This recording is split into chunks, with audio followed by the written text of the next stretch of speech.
great time together. I am going to start off with a motivational quote, and it's by C.S. Lewis, and it says, "Hardships often prepare ordinary people for an extraordinary destiny." Absolutely. So if you're having a tough time in your business, just know that you're being prepared for something extraordinary. All right, awesome. Okay, so this is our opportunity to share our elevator pitches. We're going to tell who we are, what we do, a good client or customer for us, and then a tagline. All righty. So this is what we do each week to act like if we're on an elevator going a few floors, so we only have a little bit of time to tell somebody what we do. This is what we tell them. All right. So I'm going to kick it off with Billy King, and we'll come this way. Morning, everybody. Good morning. Billy King, managing attorney at the Neely Firm PC. We do all family law, divorce, child support, custody. We also handle international family law, which includes international child abduction cases. I had the privilege of starting our probate and estate planning branch, so I handle specifically trusts, wills, power of attorneys, advanced healthcare directives. We help secure your family's future. So if you'd like to contact us with the Neely Firm PC, all family law, all around Georgia, all around the world. Thank you. Good morning, everyone. My name is Mario Caldwell. I'm a local loan officer with Affinity Home Lending. So I mainly specialize with just primary home buyers, a lot of first-time home buyers, but also anyone that wants to buy a second home investment property, or anyone that can't qualify in the traditional, GSEs and the Fannie Mae and Freddie Mac. I've got some unique products for that as well. So tagline is a me, Mortgage Mario. All right, well, good morning, everyone. I'm super excited to be here today. My name is Neil Cook. I'm with Roofing Done Right, and we specialize in insurance claims. We also do a lot of retail work.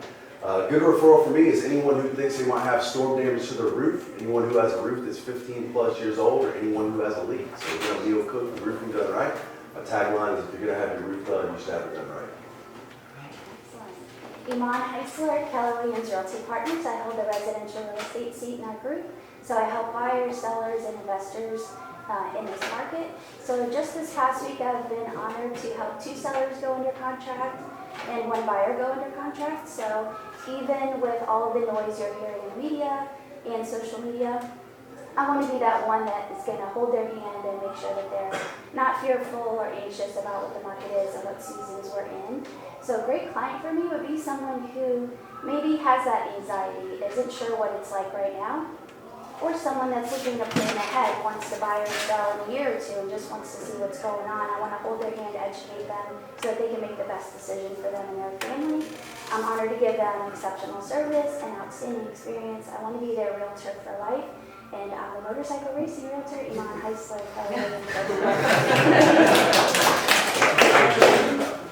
Good morning, Chris Price, Thompson Safety.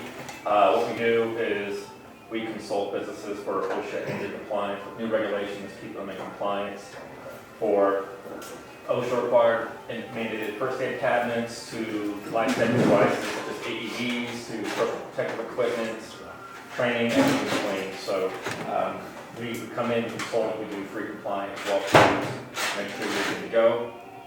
Good referral for me, any business with 5 or more employees, doesn't matter what kind of business. That's the space we operate in. And tagline is, when safety works, business thrives. Good morning, Matt Hackett. I'm with Hackett's Digital File Creations. We are a video conversion company that specializes in converting your home movies, films, slides, photos to digital format. We also create video montages from those videos and pictures. And then we also have the ability to be able to create and print digital products such as yard signs, banners, business cards, flyers, all that kind of stuff. So our perfect customer would be anybody that is looking to preserve their family's memories, or somebody that's looking to create advertising or special moments for their families. And our tagline is memories should be created and preserved. We can help you with both of those. My name is Leonard Roberts. I work for Insured Cherokee. I'm filling in for David today. He's in Florida, and I'm not, unfortunately. But we're an independent agency in Holly Springs. We're actually one of the biggest commercial agencies in the state of Georgia, which you might not be aware of those. We're actually a very good personal line agency as well.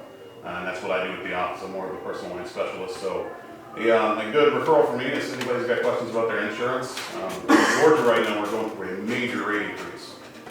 So there's a lot of families that have a lot of questions. They might not be getting those answers. Certainly I can help with that. I guess my own personal tagline is, and I take it very seriously, is I represent a lot of companies. I love them, but I don't work for them. I work for you. So that's something I take very seriously. By all means, have them give me a call at the office under Roberts Insurance. Awesome, thank you. Hi, I'm Ty Ross, Ross Garage Doors, mainly residential garage door and opener repair and replacement. I do have I'm not real sure how it's going to turn out, but I got a commercial job on Monday. The guy called me panicking, and I think it's a pretty big door. Hoping I'm just going to have to Dutch track, but I have no idea, no pictures were sent. I'm really nervous about it. But no, mainly residential. My tagline is noisy doors and a healthy door. Hey, good morning, everybody. Dr. Bruce Stevens from Woodstock Health Institute. Pink is the new pink. All right. So we are specializing in spinal decompression, fixing herniated discs and neuropathy, and everything in between. Literally, we have people that walk in that can't walk, and we're helping them. So super exciting. We're turning hope into health. Thanks. Good morning, I'm Ted Ewing. I'm here as a guest with my wife, Ann. I'm retired, so I'm not looking for any business. And I think my tagline is behind every successful woman is a supportive husband.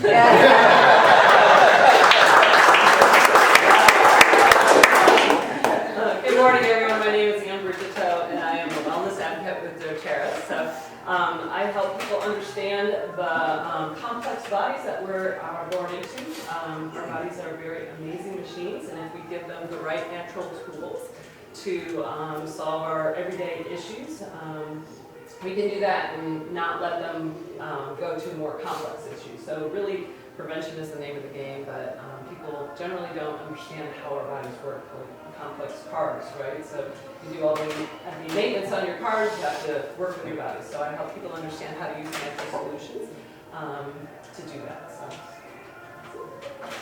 Good morning, y'all. Jake Morgan. I'm an account manager with Team Pest USA. We cover pest control, termite, wildlife, insulation, anything that you guys can need for your home to make it more livable and without pests. It's starting to get colder out, so the squirrels and the cockroaches are looking for a place to stay while it gets cold, so keep that in mind. If you hear some scratching, or if you've got a buddy that's hearing some scratching in their house at night, let me know. We can help with that. And I'm currently in the process of finding a new tagline, so I don't have one right now, but that's pretty much it. Thank you. Jake from Pest Control.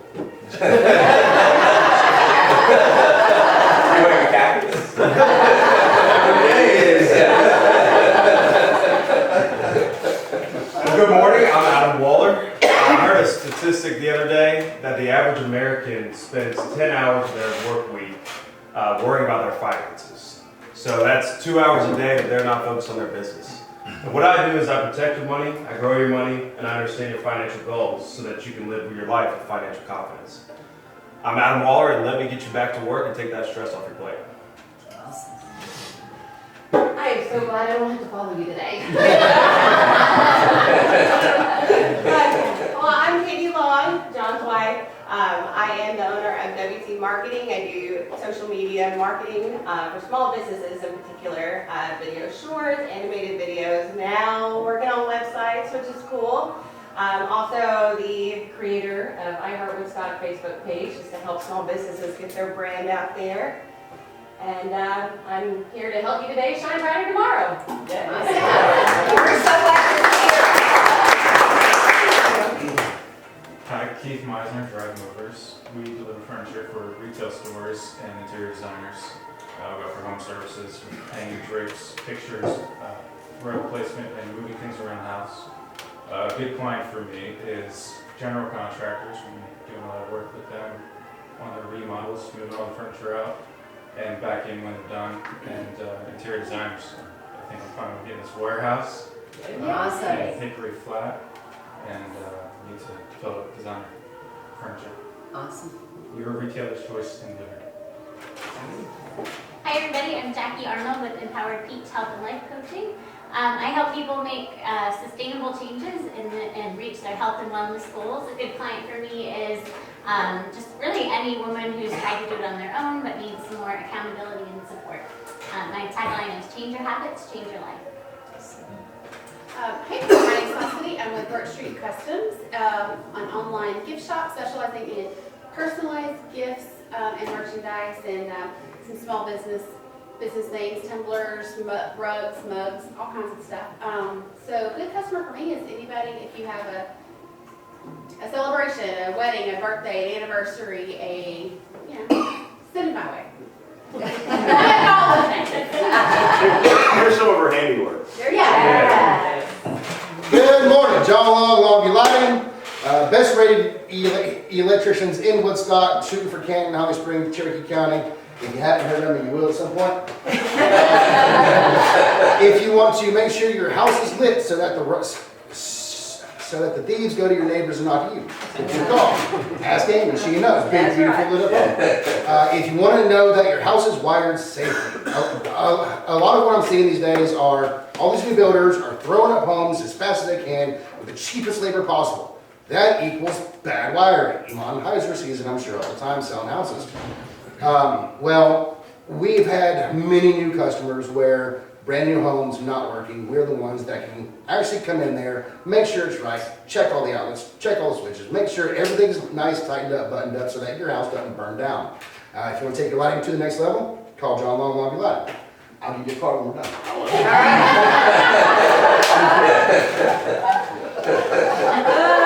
Always hard to follow you. You know everybody. All right, Amy Tyler, Amy Life and Health, and I specialize in affordable health insurance. Healthcare prices are skyrocketing and people don't know that there are affordable choices. So I offer 30 to 50% off the marketplace if they don't have a subsidy. People can keep their doctor, and you can use this in every state in the United States. So a good client for me would be small businesses who don't think there is affordable health insurance, and 1099s who think the only place to go is the marketplace. They can come to me and I can save them a lot of money and give them some really good insurance. I also advocate very much for my clients. I don't know if you know this, but the #1 reason for bankruptcy in the United States is not credit cards, not homes. It is for people who have medical bills, and guess what? They have health insurance. So that should not be. So I advocate so we can get those bills down or completely erased. Amy Tyler, Amy Life and Health, when you get my policy, you get it. I just didn't feel right. I didn't think the meeting could go on until.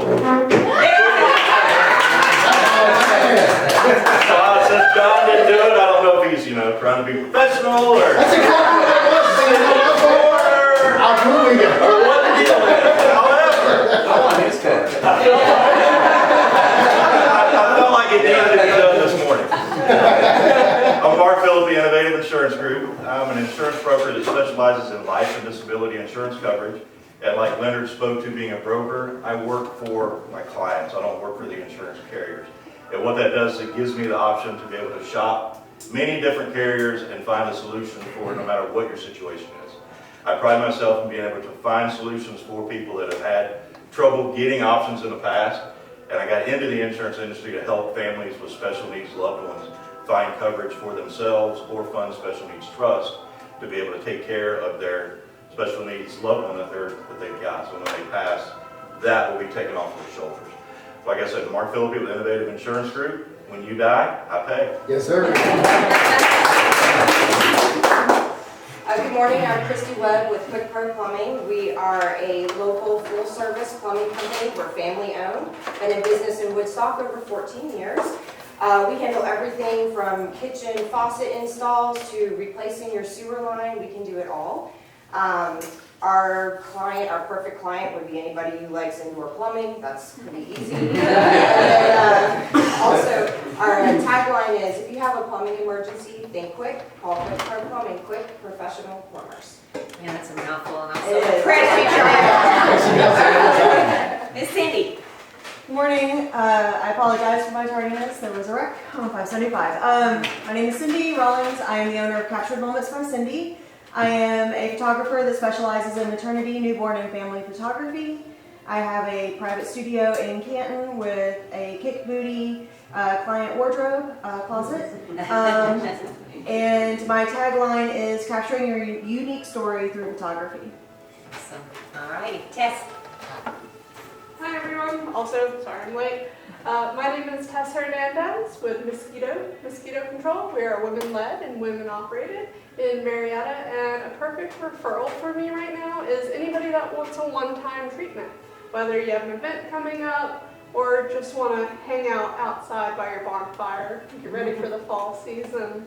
Also, we are hiring right now, so if you know anybody that wants to become a outside sales rep or a sales tech, just let me know. Thank you. Awesome. Thank you, Tess. So, You know what, you're gonna give me time to do Okay. yeah. Thank you. So we do have a special guest today, and we're going to let Mark introduce him in just a moment. But first of all, now you know a lot about some of the businesses in the community. So thank you all so much. Mark is going to do a special presentation first, and then turn it over to the mayor. Okay? Right. You know, it wouldn't be a meeting if I didn't get to hear myself talk. But what I wanted to do this morning is something special, near and dear to my heart, and you guys have adopted that as well, and that's the Miracle League. You know, a lot of you guys have come out to the games. I appreciate the support there, and a lot of you guys have actually stepped up and allowed this season to actually happen by sponsoring the teams. And we've got some T-shirts for you guys that are the sponsors, and I wanted to hand those out to you now, so you could get those. And along with each shirt that we've gotten. Yeah, it only took a couple years to get done. Hey, Mom. Thank you. Each of you given me your size of shirt that you wanted, and we also had a small child shirt done, because John and I had been, we were talking a while back, and he wanted to frame a shirt, hang up in his office. I told him about some stuff we had done with the Walker Burial, and he wanted to frame a shirt, so we had small shirts done in case anybody would want to do that. These are pretty cool, and you can go, I frame the Walker Burial shirts every year. You can go and get, you know, the shadow boxes at Hobby Lobby and just throw it in there and frame it. Thank you, Mark. So, I appreciate all your support with the Miracle League. It's, you know, it's been great for my daughter and my family, even though those of you see my daughter play, she gets up and taps the wall and kind of walks the base. But hey, it's what she does and she loves it. And it's a matter that she gets to get out there and be around other children and be a part of something bigger than just her everyday life. So I appreciate everybody's efforts there. Our meeting's a little bit different today, as you guys have seen. Kind of changed the meetings, the way that we do things up a little bit, and the format of the room up a little bit. And that's because we have a special guest speaker this morning. Mayor Michael Caldwell has been so gracious to come and talk to us this morning. I reached out to him and I said, hey, you know, we have this great group of business leaders and business owners here that are local in our group. And we'd love to hear from you and hear what your concepts are, what your ideas are, what your thoughts are for the vision of our city and kind of where we're going from there. And he graciously accepted and said, hey, you know, I'd love to be able to come in and talk to you guys, so we appreciate you coming in this morning. We're going to give him a few minutes to speak, and then after he gets through speaking, we have a few minutes set aside for question and answer. So if anybody has any questions or anything like that in regards to what we spoke about or anything in general regarding the city, kind of keep it that way, that would be good. Without further ado, turn it over to Caldwell.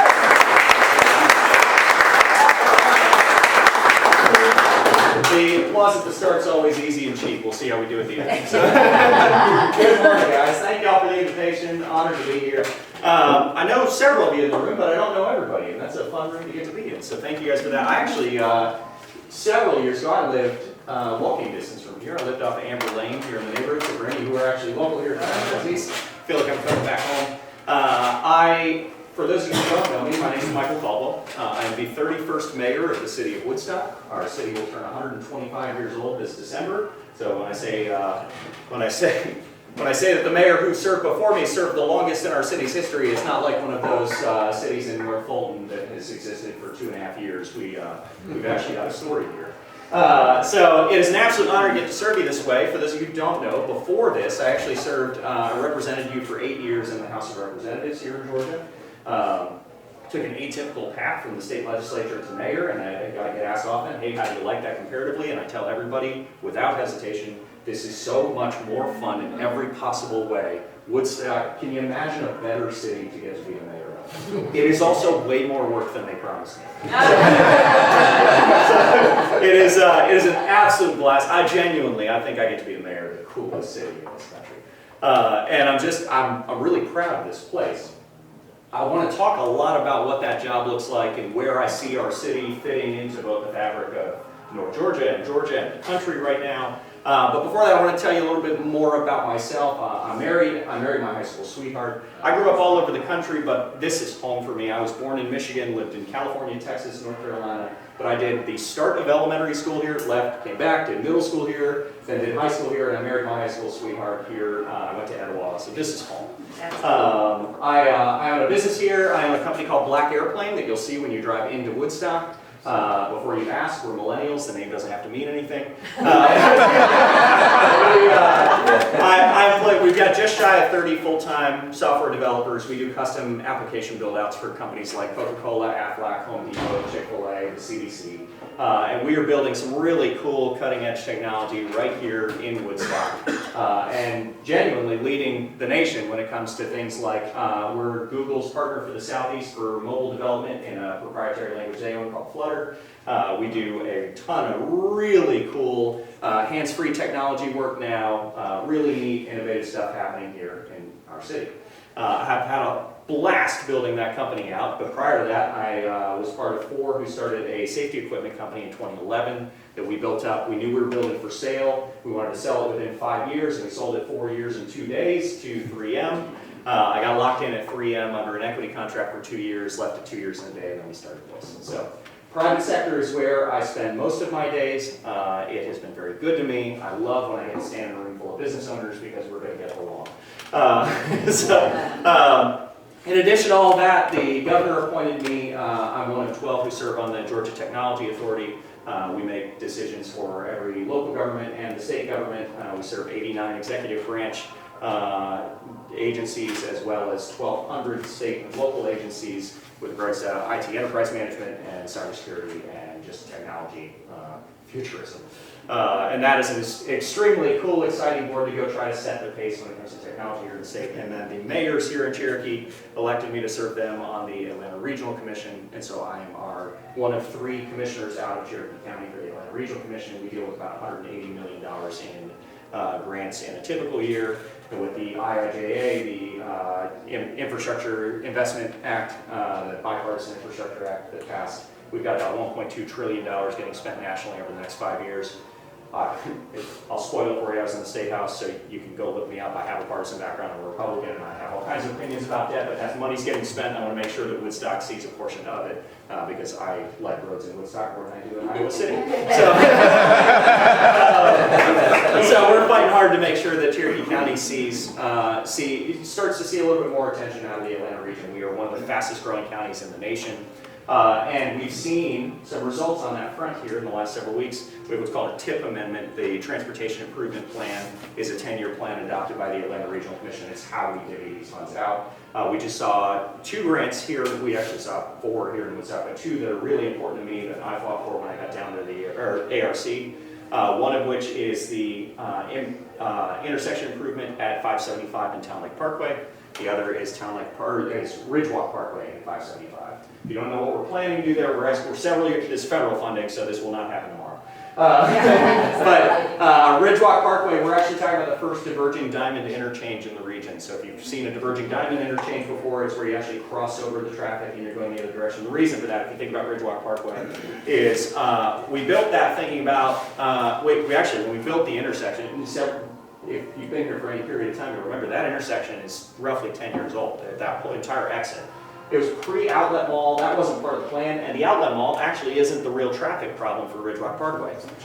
All of East Cherokee comes through that intersection to go to Atlanta. If you think about living in Hickory Flat, you come down Main Street that direction, you cut that exit right there. It is a completely and totally unbalanced intersection. West of 575 there, you have about 600 homes. East of 575, you have all of East Cherokee and North Fulton commuting down to Atlanta through it. Well, that creates a tremendous problem in the mornings going one direction and in the evenings going the exact opposite direction. With a diverging diamond, we take what right now takes 3 traffic lights and a left turn and turn it into 1 traffic light and a right turn. And you can imagine what that does for traffic. So huge improvement coming that direction on Town Lake Parkway here. We'll end up adding inventory for that left turn lane. When they built that intersection 25 years ago, they never estimated they'd have the northbound traffic that they're seeing now. At the time, they planned for southbound traffic, everyone going into Atlanta. The problem is, as our county develops out, you get a lot of people driving north in the county for work now. And it's creating a huge backup, because when you plan for next to no traffic, and you get any traffic at all, it will not just back up that left turn lane, it backs up everybody trying to go right as well. And that's why before moving back into downtown Woodstock, when I lived here in Town Lake Hills East, I could own a business 3.5 miles from here, and it'd take 25 minutes to get to my office. That's a problem, right? So we're working hard on those issues right now. Those will be issues that, technically, right now, we are not standing in the city of Woodstock. We'll call this affectionately Metro Woodstock. Town Lake actually sits outside the city limits, so for those of you who live over here, you've got the best of all worlds, because you get to claim Woodstock, you get the price increase in your homes for getting to claim Woodstock, you get all of our parks and rec, and our police and fire often augment services here, but you don't pay any of my taxes. But the improvements that we make in Woodstock, specifically around those intersections, are a huge improvement out this direction too. I don't typically talk about transportation at the start. Sorry, you guys got me on the ARC when I started. All right. We've got a tremendously neat city. I think we all feel that and understand that. And spending time in Woodstock, you get a feel for that. Anybody go to any of our concert series this year? I can hear them from my house. Yeah, I'm sure you can hear them from Atlanta. So to give you a feel, if you haven't been to one, we have an amphitheater built for 8,500 people. We had Scotty McCreery there last weekend. We had something like 13,000 people in that amphitheater. Last year, I think we peaked out at like 14,500 people in an 8,500 person amphitheater. I want to put that in perspective for you. Our city total in all 13 square miles, not the downtown, the entire 13 square miles is about 36,000 people. And we put 15,000 people into an amphitheater. I don't know another city that can do that. It is just an incredibly cool, vibrant place. And what's so amazing about that is that in 1990, we were 4,500 people. In 2000, we were 10,500 people. In 2010, we were 26,000 people. In 2020, we were 36,000 people. If you remember back to high school algebra, that is exponential growth. And when you go from 4,500 people to 36,000 people, we're now the 28th largest city in the state, and you don't change your footprint, and you do it in 3 decades, that will come with all kinds of, we'll call them unique challenges. And so what's amazing about that is we have done what every city wants to do. We've built a place people want to be. So the calling now has to be building a place that people want to stay. So the challenge is, if you think about how we treat American cities, okay, how we think about cities and have for the last 3 generations. When the automobile came into the picture, prior to that, we had a single human development pattern, and it lasted for 5,000 years. I live near where I work. Odds are, I live near where I work, which is near where I was born. Today, raise your hand if you were born in North Georgia. My hand should go down. All right. Raise your hand if you've lived here for more than 20 years. 10 years? I guess I should have gone reverse order. All right. Odds are good you're not from here. We live in a unique place, but the problem is, on the American pattern, it's not that unique for that facet anymore. The new pattern since the automobile is we've realized I can work 55 miles from where I live. And here's the problem that has created. It created a huge amount of opportunity across the country. It created this problem. When I live here and I work here, neither of which am I from. Odds are neither of which have my family in them. When this city starts to feel bad where I live, what do? Move. When this city starts to feel bad where I work, what do? Find a new job. And what we've done is we've lost any sense of roots, or more importantly, the responsibility, the duty that comes with living in a place. If it starts to feel bad, I move 10 miles further out to where it's a little bit cheaper, and I leave devastation in my wake. And we've watched the American pattern of metropolitan cities is that they become incredible places to be. That lasts about 10 years, and we move 5 miles further north, and we leave a place behind that nobody else wants to live. That, number one, it's irresponsible. Number two, it's unsustainable. Number three, it's just awful for our kids. And so you combine that with one of the largest problems I think face our nation right now, and that is that we built an American middle class. We built a middle class in this country that exists nowhere else in the world. So my dad's English. My dad was born in Braintree in Essex in England, and by technicality I'm a dual citizen of the United Kingdom. I'm the first British citizen elected to an American office since the Revolution. Every time I say it out loud, George Washington rolls over in his grave. And so when I go back to visit family in England, I can look around and realize that they have a north of 70-80% rentership rate. Nobody owns their home. And what you also have is some of the largest wealth disparity in the world. You have haves, you have have-nots. Go to California, massive rentership rate. You have large wealth disparity. Haves, have-nots. Go to a place like Georgia, where dramatic majority own. And what have we done? This was conscious. For 3 generations of American public policy at every single level, we set public policy incentivizing home ownership because we recognize the average American won't do what each of you have done. The average American won't own a business. And you as business owners know you will not make your wealth on your salary. You make it in equity. You make it by starting a business, building something valuable, and then owning that value at the end. But my financial planner here is nodding at me. Yes, that's good. The way we got the average American doing that was through home ownership. We got them an asset that appreciated in value over time. And here's the problem. For generations, every American generation is engaged in that largest single wealth generating mechanism in human history. And then millennials hit the market. And here's the problem. Millennials hit the market, they didn't engage home ownership. They're 10 to 15 years in their careers now, and they're looking around, and they're objectively making more money than their parents did at their age. They're objectively poorer than their parents were at their age.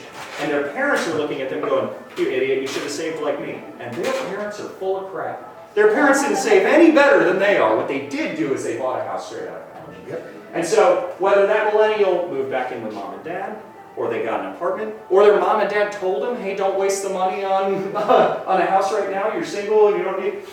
Whatever it was, we've now got a decade of lost wealth generation, generational wealth generation, that should have been being built to be passed on to those kids' kids that didn't happen.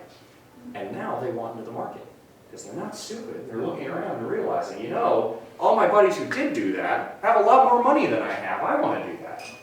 Except that they want into the market at a record high, at inventory shortage records, and tie that in with the fact that when the 08 recession came, you had Wall Street shifted mindset in a huge way.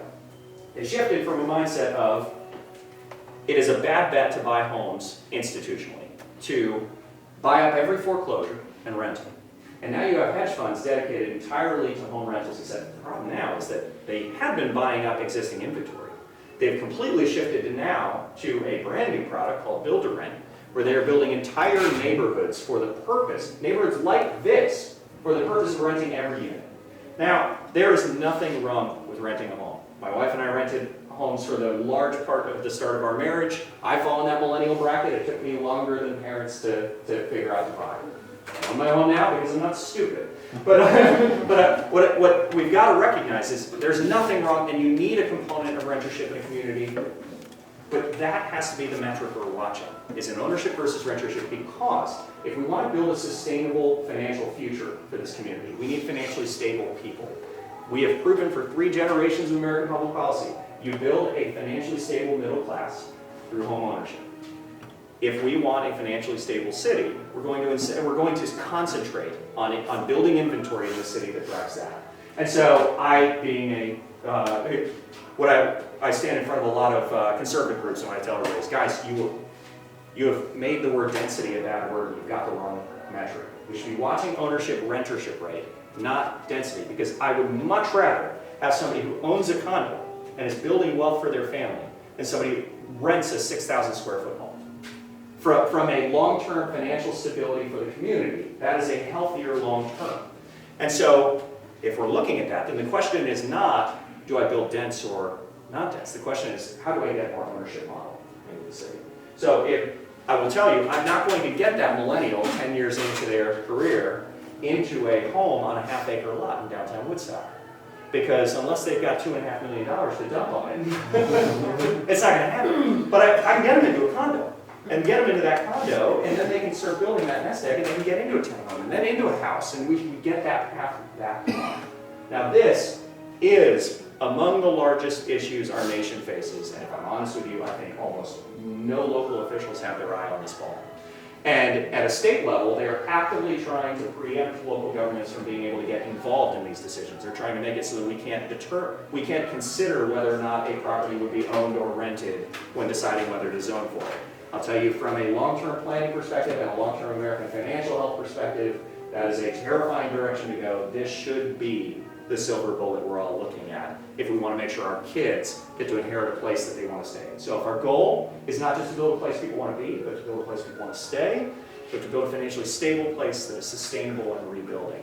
That comes with that. It comes with inventory considerations. It also comes with exactly what you guys are doing today.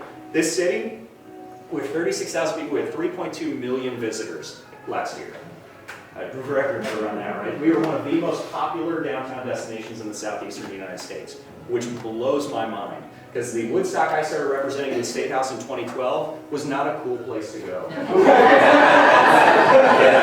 It is amazing to me that we are genuinely a tourism and retail mecca for the southeastern United States now, which is awesome. What two industries nosedive in a recession? That'd be tourism and retail. So if we want, again, a sustainable, long-term, healthy city, we have to start commercially diversifying. We need to make sure that the jobs for the people who live here are nearby. We always talk about it's a great place to live, work, and play. You just have to pick two. You can either afford to live and play here, or you can afford to work here, but you're not going to do both. We've got to fix that problem. We have to start working on the affordable housing side for the people who do have jobs here today. We have to start working on that, but that also, and that is the fun, knee-jerk, easy, stand in front of a group and everybody. Yeah, that makes sense.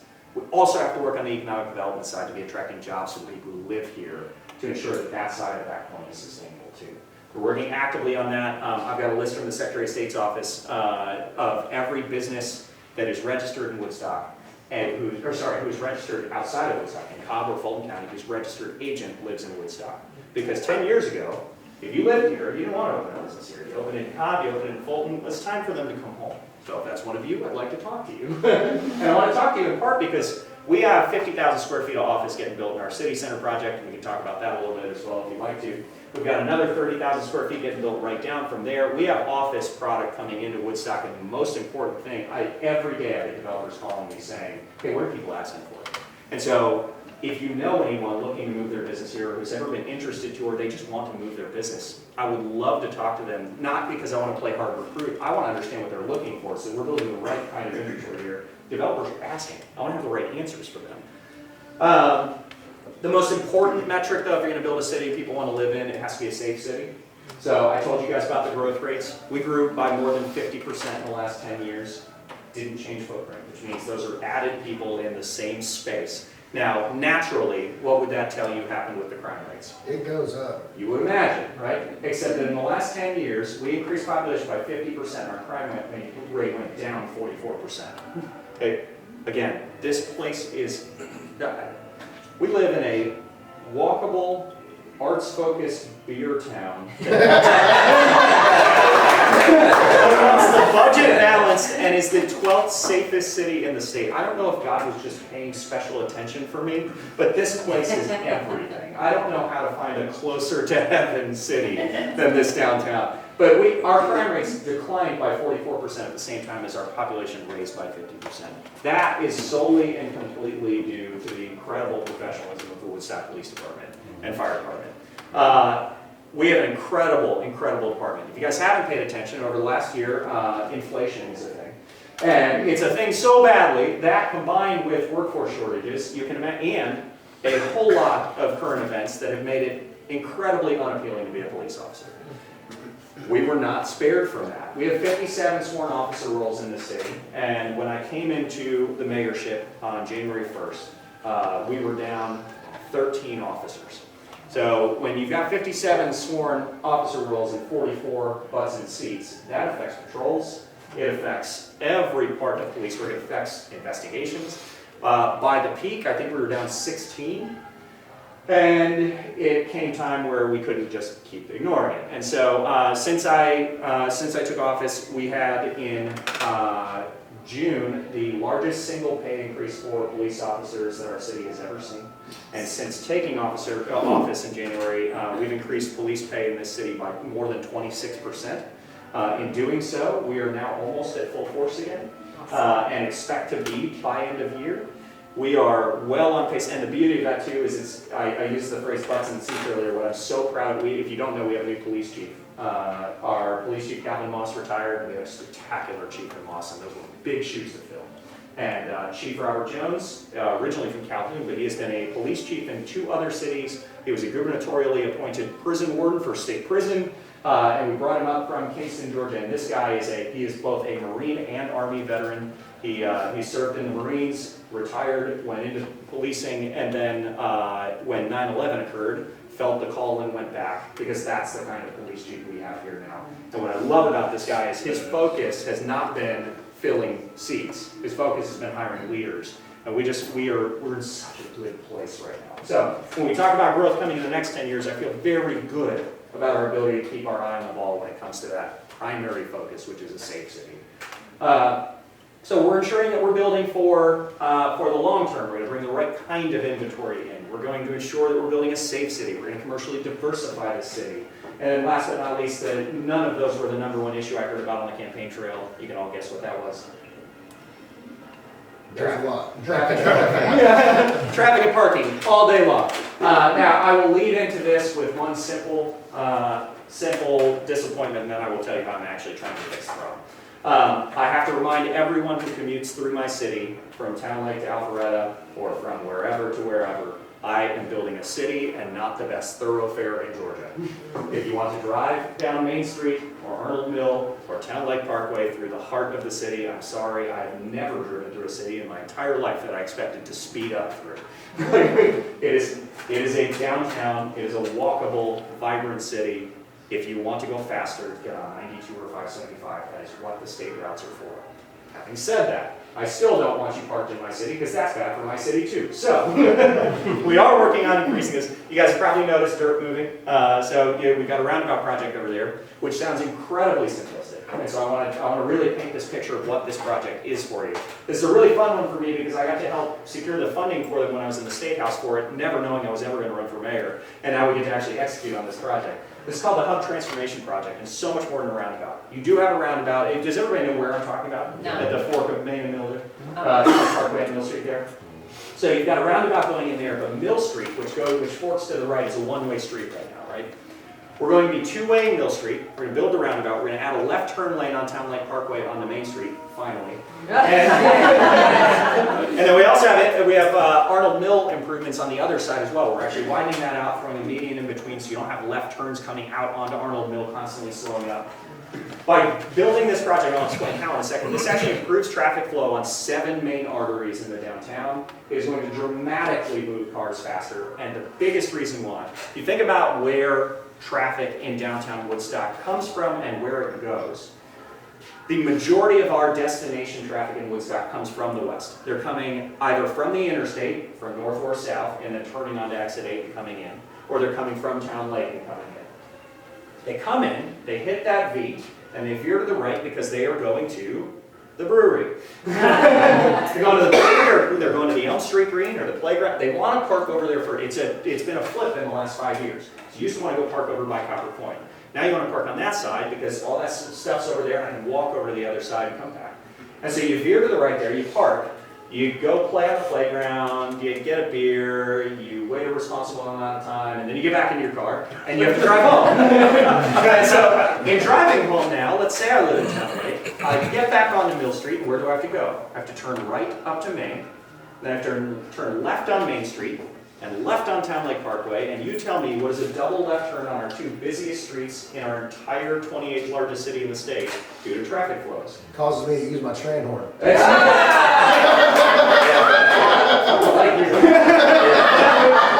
That is it, and then multiply that by thousands every day.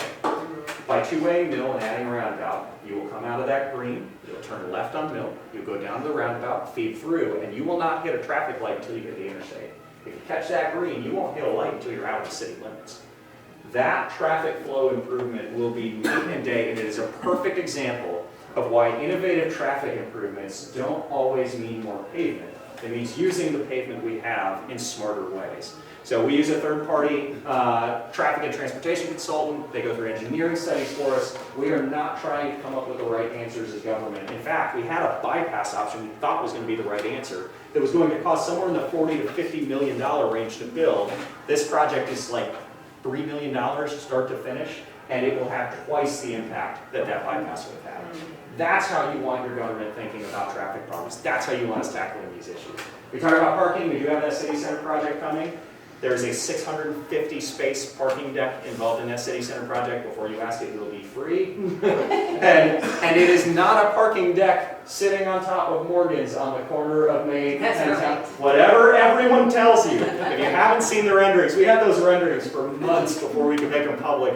And man, the amount of Facebook comments from Roswell complaining about how we were ruining our downtown. And I had to keep reminding them, it's ours. But the amount of comments about you're going to ruin the field, you're putting a park. No, we're not. It will be entirely red. You have a 5-story office and retail building on the front side. You have a 120-room boutique hotel on the back side, owned and operated by the same operator as the Hotel Hamilton in downtown Alpharetta. We are talking high-class, really neat downtown development project here. And here's the best, most beautiful part. The public infrastructure, meaning roads and parking deck, are paid for by the taxpayer, but every other piece of that, the land is being bought, the buildings are being built by private enterprise. Taxpayers are not subsidizing this project. We're building things that taxpayers should own, the rest is being built by the private sector, because that's how it should be done. You shouldn't be subsidizing private business owners in this when we're not doing that for everything. So, really proud of how that project's coming along. I'm happy to answer more questions on that, but I could spend an hour and a half talking to you about that project because I've spent more than that.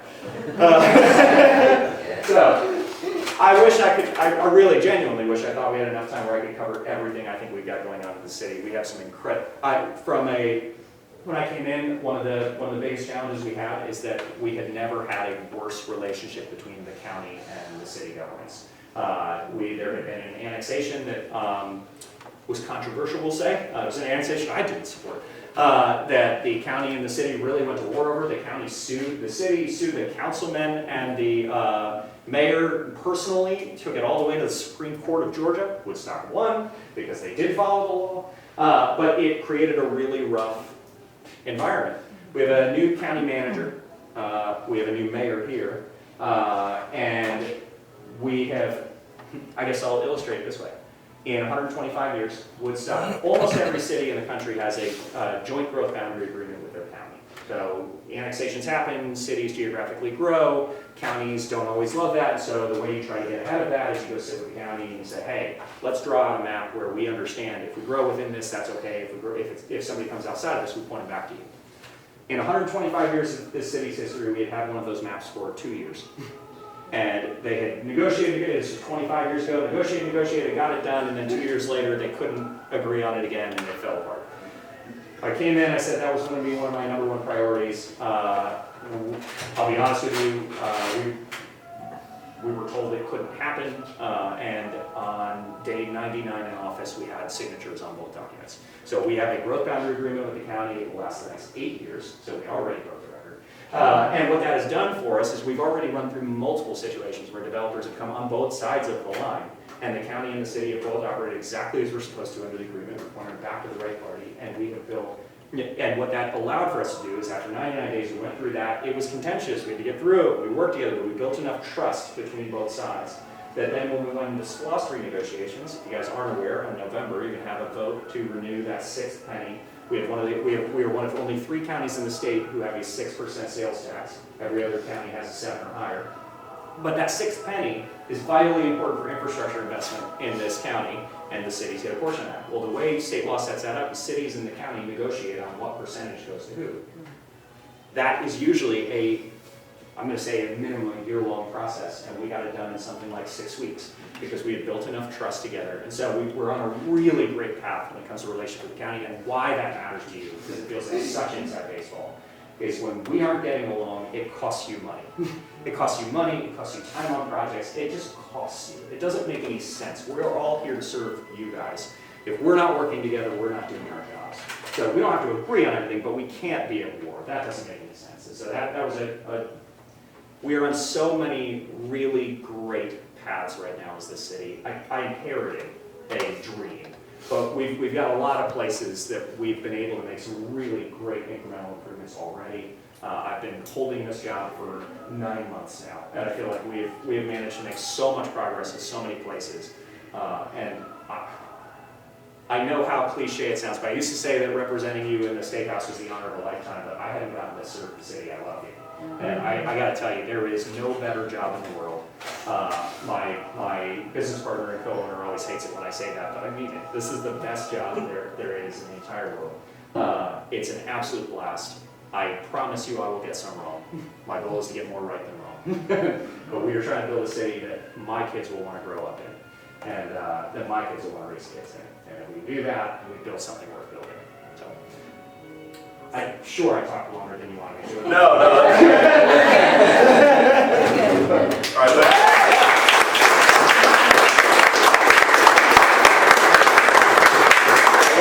on behalf of the group, I want to thank you for coming in this morning and taking some time to talk to us. It was very informative, great information for all of us to be able to take back. Does anybody in the group have any questions or anything that they'd like to add on? First off, I love the vision. I probably have 20 questions I could ask, but I'll keep it at 2. Are there any policies in place that you're preventing hedge funds from coming in, building neighborhoods just specifically to rent out? Yeah. And then the second one is, how old are you? I'm 74.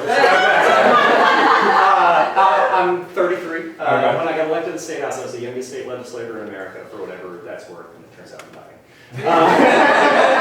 But I did 8 years in the State House and know this. And then for the hedge fund side, yes and no. So 2 answers to this. Number 1, we don't ban them. What we do is we have a separate zoning designation for them. So build to rent is an actual zone that we have to zone out in the city. Currently, we don't have any land zone for that. So they can always come and ask, but the city council would have to decide to rezone. Now that's intentional. Number 1, because every private landowner should have the right to come petition their government for whatever they want to do on it. Doesn't mean they're going to get to do what they want to do on it, but they should have the right to come do it. So we have a mechanism through which they can do that. And number 2, if somebody brings the dream project that we all sit back and go, I hadn't thought about it like that. I don't want to be the government that decides I understand how the market works. I want to be the government that recognizes good value, bad value, but leaves open whatever options we can. The third reason that that's really important, there's a route to that, is the state legislature had a bill this year that would have banned our ability to differentiate between rentership and ownership in zoning. That would be devastating for the entire vision I just cast. I spent, and this is where it becomes really advantageous. I'm the only mayor in the state. We have 600 cities in the state. I'm the only local elected official in the state who has served in the state legislature. It became really advantageous for us when it came to lobbying against that bill, because I got to spend time in the governor's office, lieutenant governor's office, with the committee chairs, and we killed it. And it's coming back again this year. And it's coming back with power, because the thing about hedge funds is they have a lot of money to spend. And so they are lobbying hard. I would ask you, please, when you talk to your legislators, please, please, please, if you remember, bring this issue up, because it's important, and it will be the issue that if we lose, will have lasting impacts on how we develop cities and counties and the country at large, and no one will ever tie those impacts back to this bill. It's like the perfect storm of lobbying, because that we'll never recognize what it was in hindsight as a nation that pushed us to where we go. But if we catch this the right time now, and we can get enough local governments rally around this, then I think we have a lasting difference in what these cities look like. Thank you. Thank you. Yes, ma'am. So I drive an electric vehicle for work Yes. constantly, and the outlets at the brewery are always full. Have y'all thought about expanding cool. Yeah, absolutely. So a big component of the new parking deck will be new electric vehicle spaces. Speaking back to that IIJA Infrastructure Investment and Jobs Act, I did remember the act. So they have an entire grant program built into that is all about electric vehicle placements. And then Georgia Power is actually doing a really cool program right now for local governments, where if the government will run the conduit and the line out to the space, the power company will actually cover the cost of the charger itself. So we're working with several different partners on that. I don't want to promise it'll be an overnight solution, but that is absolutely on our radar, and not just in the parking deck, but in that lot in the center there, and in several other places around the city too. I think that's vitally important, not just because I think it's smart, but because I think the future of the American vehicle fleet is electric. Now, that may or may not be tomorrow, but it's coming, and if we're not planning for it early, then we're not planning for it. So we're also talking about, within our building codes, setting up the need not to run cabling, but to have conduit and have conduit run into garages for cables for electric vehicle charging, or else we're going to have a huge onslaught across the city in the next 10 years where people are retrofitting garages. And so when we have new product coming in, that is not a major cost addition, but can have a huge cost implication for owners down the path. So I don't know we'll go that path yet, but we're talking about that in every facet of the city code right now. Thank you. No. Yes, sir. How is the health of your like pension retirement things for? That's a great question. I came from California a few years ago and it literally eviscerated cities because it was unsustainable. California, where in California you come from? Lompoc. Yeah, okay. Yeah, I lived in Los Gatos outside of San Jose. Watched what happened to Stockton. And yeah, California got a lot wrong. We do have a pension in Woodstock, which blew my mind when we came in. It is it's a fully funded pension. It is tied in with GMIBS, which is the Georgia Municipal Association. So cities here never do that on their own. We all do it together. The Georgia Municipal Association's pension is solvent. We do not borrow against it in this state, and that's where California got in trouble. They borrow against their pensions. So we're not borrowed against pension funds. Those pension funds are all protected and set aside. I do think and I'm going to say this, and then this is going to go back to one of my employees as if I'm trying to rip their pension off, but that is not true. So everyone hear me say that out loud. But I do think the future of the retirement market, if we want to continue to recruit, is not in a pension. Because if we're honest, millennials and Gen Z don't understand that word and they don't care about it. And so you can spend a truckload of money in a program that's not actually helping you in recruitment or retention. What I'd rather see is a defined contribution plan. If we ever do make that switch, and it would take council to buy in too, I would want to grandfather everyone we have. We have to keep the promises we've made. But for any new employees, I think it could absolutely be smart to start exploring a defined contribution plan instead. It's what I do in my business. It's what every business in America has shifted to because we all recognize pension is a really nice word for Ponzi scheme. So it works great as long as your population is always growing. The problem is the population is not following that trend right now. So it is here because of people moving in, but that's not a sustainable path to trust for the next century. If we're going to build programs out in government, we are playing the long game. We're not talking like we do in our businesses about the next 10 or 20 years. We're talking about the next century, 2 centuries. We have to be. So, great question. Yes, we do have it. Yes, I do think that's moderately dangerous in the long term. Right now, it's safe and solid, but I want to be watching for long term too. So I'm going to ask about, I know you're doing this project around Town Parkway and 575. Yes, ma'am. You know, it's the traffic backup from Walgreens to CVS, and I'm kind of wondering if this is going to solve that. It should solve a huge portion of that. I will point that back to the county because that's a county road. So for us, the reason that that's good for us to live is that is actually in the city limits. By the time you get down to Walgreens and CVS, you're actually outside of the city limits. But a large portion of that backup is occurring for 2 reasons. Number one, traffic light times, and number 2 is the feedback traffic from the intersection of town at 575. Right. Which is why in the middle of the night when you drive that, you're not getting caught traffic. Nobody's trying to get on the Exactly. So if we can fix the interstate traffic flow, it should dramatically impact. It should impact all the way back to Hillside United Methodist Church. Awesome. So that is having a lasting echo downtown Lake Parkway that We can solve for it, just takes money. Yeah. We're getting We have time for one more question. I got one. Yes, sir. More from an insurance perspective, I know that there's been talk many times in bringing mass transit up to this side of town. Do we have any plans moving forward to do that? Mass transit means a lot of things. So when we talk about train, I will tell you, I think that would be a tremendously frivolous use of taxpayer money for several reasons. Number one, it has never been more expensive to lay rail in history. Now, I have a lot of people who point at our freight rail bill, let's just use that. I would encourage you to find anybody who took part in the fundraising event they did 10 years ago. I think it was for Boys and Girls Club, maybe? Maybe somebody here was on the train. They did a dinner train from Woodstock to Canton, and they've never done it again, because it turns out freight rail is not the path you want to be taking for transit rail. It does this, and it can't get up over 5 miles an hour, and so the existing rail couldn't work for that, and the existing right-of-way couldn't work for it. To purchase new right-of-way to run rail up would be prohibitively expensive.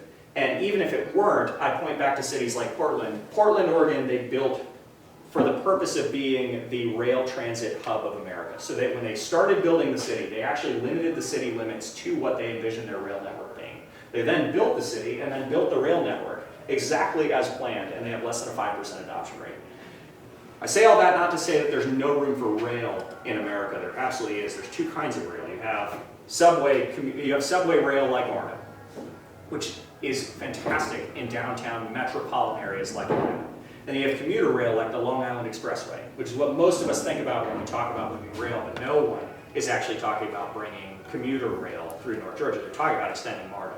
MARTA from here to the airport would involve something like 38 stops. So you're going to take your, even with traffic, hour-and-a-half commute to Hartsfield from here to a 3.5-hour ride on, and nobody's going to use that. And so for me, it's less about the blah, blah, do I like trains or don't I? I told you, my dad's English. I love riding on trains. The problem is doing it in a way that's actually feasible. If you told me you could get me from Woodstock to Hartsfield in 3 stops, that's interesting. That's never been presented. It has never been part of the plans offered. And the reason is, you can't justify that much track and that many cars to bring 36,000 people, all of whom, historically, 5% of whom will use. Let's say 250,000 people in the county, 5% of whom will use occasionally to get to an airport. So building it in a way that's feasible, and I'll finish with this. The reason this is so challenging in Atlanta, because there are cities who figured this out, obviously. Why are we unique? And the answer is we are, we're not just lazy. If you take the densest cities in the world, you start with Mumbai and Calcutta, you get down through Shanghai, and you get to 127 on the list, is the first American city, and it's New York. So Manhattan being the densest built city, 8.5 million people on that island. And then you keep going down, you get to number 399 is Houston, Texas. They have about 11 people per hectare. And then you get down to number 400 is Atlanta, Georgia, with six people per hectare. So not only are we number 400 out of 400 on the density scale in the world, we are half as dense as the next runner-up. We have no major geographic boundaries, and so that American pattern of cities, you spill out and you keep moving and you keep moving, has continued for 3/4 of a century now, and will continue. And that lack of boundary has allowed us to sprawl in a way that, when we compare to LA has a mountain range. They can't sprawl more. We will continue to do it, and building a rail network to support that is really tough. But mass transit means lots of things, and buses are a good answer in that too. And the beauty of buses is that they are flexible. So if you'd run rail 30 years ago, it would have been in the wrong places today. But if you run a bus line, 30 years from now it changes. I could change where that bus goes. So I do think there are answers for mass transit we should be talking about. I don't think rail's the right one to answer that. Very good. Good. All right, well, thank you again.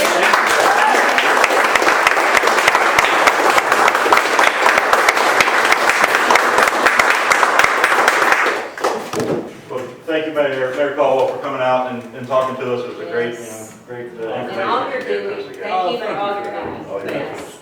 We appreciate what you've taken the city to in the little time you've been there. Thank you. Excited about seeing what's going on there. All right, to wrap things up this morning, I wanted to remind everybody about our tennis mixer that we have coming up. That's next Friday. Isn't it, Mario? Yes. Is it really Week coming? Friday. All the funds that we're raising there go to Butterfly Whisper up in Canton. We were going to try to get Tanya to come down and speak to the group a little bit. I don't know, Matt, did you get an opportunity to talk to her and see what her thoughts were? She said, I'll get back to you, and that was the day after last meeting, and I still haven't heard anything back from her. Well, I know she's had a lot going on with her family, so I don't know if that's kept her from being able to do that or not. Regardless, if she's not able to be here, I'll get some speaking points from her to kind of tell you guys a little bit more about that as well. And our registration, where we're at for that, was about 30. We're at 30 plus right now. We actually Okay. got the other people registered the other day, so Awesome. I think we'll get some last second prize winners. And I think we maxed out at 40. Is that what we were looking to max We'll out have to readjust the format of the mixer if we get over 40 people. We've got structure 4 people per court, so I'll have to come up with a different structure if that's the case. But Okay, so you kind of see where we're at and where our goal is to kind of be. We met with the tennis pro here after our meeting last week and kind of walked around and kind of saw how we would set things up and kind of divvied out responsibilities and those kinds of things. And I sent a Excel file to our group meet with kind of a breakdown of where everybody, what they said they would do, the commitments, that kind of stuff. So if you didn't see that, or if you want to see it more, let me know and I'll get that to you as well, so we can make sure that all those responsibilities are taken care of and that event goes off, without a hitch. So far, we've with the contributing match that the donor did for Butterfly Whisper, we're somewhere around $9,000 donated to them through this event. So that's huge, and we still got some time to raise more. We'll be able to collect some donations there at the event. I'll have a table set up where people can donate directly to them when they're there at the event, so that'll help too. You don't have to be a tennis player either, so just all your friends and family, there's going to be free beer there. Yes. Now we're talking. I was going to say that part for the last, because once you say free beer, everybody forgets whatever else you're saying. You got those beer goggles on, and forget whatever else you're about to say. Yeah. But I appreciate Mario's effort getting that put together for all of us, and it'll be a really good thing for the Butterfly Whisper for the amount of funds we'll be able to donate to them and for all the good they do for our county. So it's going to keep that in mind. You have anything else? I just need people to come to me about getting on the speaker schedule. We've got Mark next week, followed by Ann Bridgeto, followed by me on the 13th of October, and after that. So there are some of you who haven't spoken in a while, and we'd love to put you back on the schedule. All right? Oh, got one right here. Right here. Come on. All right. We need one more. We don't schedule one more. Nice there. Well, I was about to say, we'll just start nominating people. We don't get volunteers, we'll just look at who hasn't been at all. Give me a few more minutes and we'll be done. With our group growing at the rate that it is, it's a significant amount of time in between, everybody getting the opportunity to speak. So we want to make sure that we don't pass over somebody that hasn't had an opportunity in a while to get up and speak to the group.